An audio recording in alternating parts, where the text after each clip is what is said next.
Hello my dear student, আশা করি তোমরা সকলেই ভালো আছো এবং খুব ভালোভাবেই পড়াশোনা চালিয়ে যাচ্ছ। তো চলো, আজ ইউনিট 3 তো পড়া হয়ে গিয়েছিল। তো আজ ইউনিট 3 ফাদার সেলফের পড়া হয়ে গেছে, তাই ইউনিট 3-র প্রশ্নগুলো বাকি আছে এই 7 থেকে কম্প্রিহেনশন এক্সারসাইজ। তো চলো এখান থেকে শুরু করি এবং প্রশ্নগুলো সব কমপ্লিট করে নিই। ওকে, চলো প্রথম প্রশ্ন কি বলেছে দেখো। Choose the correct alternative to complete the following sentences.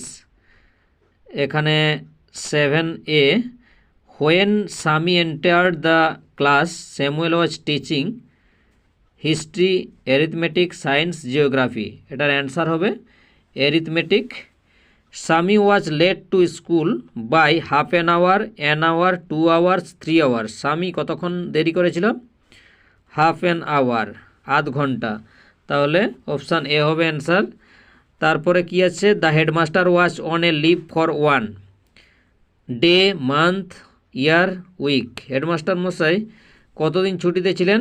1 সপ্তাহ। তাহলে উইক মানে সপ্তাহ, ইয়ার মানে বছর, মান্থ মানে মাস, ডে মানে দিন। তাহলে এখানে অ্যান্সার হবে উইক। তারপর complete the following sentence with information from the text. Text থেকে ইনফরমেশান নিয়ে ড্যাশগুলো পূরণ করতে হবে। এখানে অপশান এ দাগে কি বলেছে যে as Sami entered the school gate, যখন স্কুল গেটে সামি এন্টার্ড প্রবেশ করেছিল তখন কি হয়েছিল দেখো, এখানে দেওয়া আছে as he entered the school gate an idea occur to him. তাহলে কি হবে? An idea occur to him. Okay, তারপরে দেখো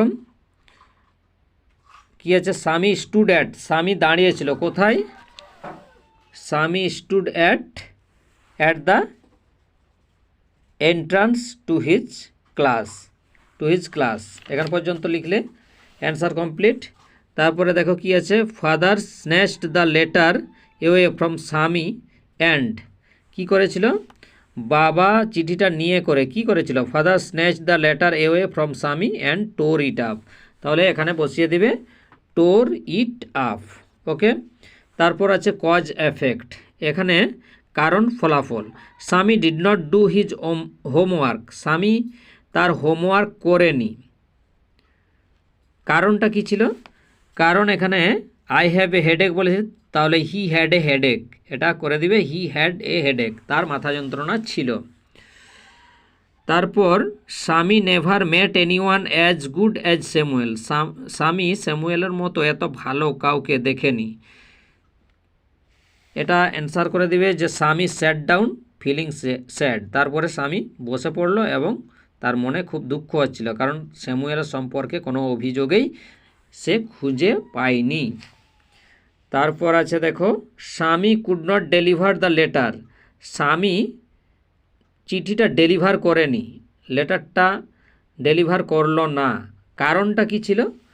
কারণ ছিল the headmaster is on leave, headmaster মশাই ছুটিতে ছিলেন।